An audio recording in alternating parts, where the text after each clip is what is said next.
شہریار کو بے ہوش کر دیا گیا اور اس کے سر کے بال مونڈ دیے گئے، جسم کے نقش و نگار مٹا دیے گئے، جو کہ خاصا تکلیف دہ عمل تھا۔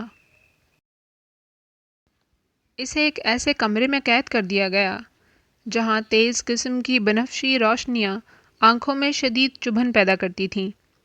جب اسے ہوش آیا تو اسے اس کمرے کی فضا میں آنکھوں اور ناک میں چبھنے والی فضا نے مضطرب کر دیا۔ ایسا صرف اس نیلگوں روشنی کے باعث ہی نہیں تھا، بلکہ جس فضا میں وہ سانس لے رہا تھا اس میں کچھ ایسا موجود تھا جو آنکھوں سے ہوتا ہوا اس کے دماغ کو کاٹتا ہوا محسوس ہوتا تھا اور ناک سے ہوتا ہوا اس کے سینے کو چیرتا ہوا محسوس ہوتا تھا۔ چند لمحوں بعد تکلیف ناقابل برداشت ہونے لگی تو وہ پاگلوں کی طرح چیخنے اور چلانے لگا اور اسی حالت میں پھر سے بے ہوش ہو گیا۔ یہی سلسلہ بار بار اس کے ساتھ دہرایا جاتا تھا۔ جب وہ بری طرح سے تھک جاتا تو اس ماحول کو برداشت کرنے کی کوشش کرنے لگتا۔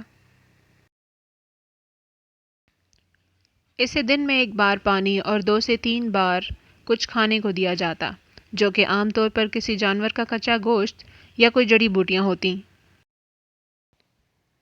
بے بسی میں اسے بھی اپنی پناہ موت ہی میں دکھائی دیتی، پر یہاں وہ مہرو سے زیادہ مجبور تھا۔ وہ خود کو ختم بھی نہیں کر سکتا تھا۔ اسے دن رات وہ اذیت سہنی تھی جو اسے اس کی صلاحیتیں ختم کرنے کے لیے دی جا رہی تھی۔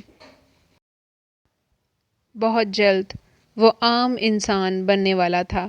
اس کی پہنچ کسی کی سوچ اور شعور تک نہیں ہو سکتی تھی۔ سزا کے مطابق اس اذیت سے گزرنے کے بعد اس کا ذہن ایک نومولود بچے کی طرح بالکل کورا ہو جانا طے پایا تھا، اور یہ کہ اس کے بعد اس سے زندگی چھین لی جائے گی۔ کافی عرصے سے یہی سلسلہ چلتا آ رہا تھا، یہاں تک کہ اب اسے کافی حد تک اپنا آپ اجنبی لگنے لگا تھا۔ یادیں دھندلانے لگی تھیں، جسم ناکارہ اور دماغ معوف ہونے لگے تھے۔ جب مہرو کی آنکھ کھلی تو ہسپتال کے بستر پر کمرے میں تنہا لیٹی ہوئی تھی۔ ایک لمحے کے لیے اسے کچھ سمجھ نہیں آیا، پھر یاد آیا کہ اس نے خود کو ختم کرنے کی کوشش کی تھی۔ بچ جانے کے احساس نے اسے افسردہ کر دیا۔ تھوڑی دیر بعد ڈاکٹر اور ایک اجنبی چہرہ اس کے سامنے کھڑے تھے۔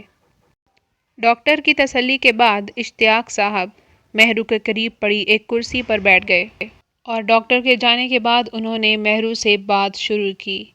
بولے، کیسا محسوس کر رہی ہیں آپ بیٹا؟ مہرو دھیمے لہجے میں بولی، میں ٹھیک ہوں شاید۔ اشتیاق بولا، اچھی بات ہے۔ آپ کے ماموں نے مجھے بتایا کہ آپ واپس آ چکی ہو، حالانکہ انہیں آپ کے آتے ہی مجھے بتا دینا چاہیے تھا۔ خیر، آپ مجھے بھی اپنے ماموں جیسا ہی سمجھ سکتی ہیں۔ میں آپ سے کچھ سوال کروں گا جن کے آپ مجھے ٹھیک ٹھیک جواب دیں گی، سمجھ گئیں آپ؟ مہرو بولی، کیا گھر سے کوئی نہیں آیا یہاں؟ اشتیاق بولا، کیوں نہیں، آئے ہیں، باہر ہیں، لیکن مجھے آپ سے اکیلے میں کچھ باتیں پوچھنی تھیں۔ تو مہروش بیٹا، اس آدمی کا اصلی نام جان پائیں کیا آپ؟ مہرو حیران ہوتے ہوئے بولی، آپ کس کی بات کر رہے ہیں؟ اشتیاق بولا، وہ جس نے آپ کو زندہ واپس بھیج دیا، حالانکہ مجھے اس کی توقع نہیں تھی۔ مہرو انجان بنتے ہوئے بولی، مجھے نہیں معلوم آپ کس کی بات کر رہے ہیں۔ اشتیاق ہلکا سا مسکرایا اور بولا، مہروش میں سب جانتا ہوں، اس لیے پلیز آپ اپنا اور میرا وقت ضائع نہ کریں۔ اب مجھے 3 سال پہلے اپنی یہاں سے روانگی سے لے کر اپنی واپسی تک سب کچھ صحیح صحیح بتائیں۔ مہرو نے ابھی تک گھر کے کسی فرد کو کچھ نہیں بتایا تھا۔ اب ایک اجنبی انسان اس سے ساری تفصیلات مانگ رہا تھا تو اسے یہ بات عجیب لگی۔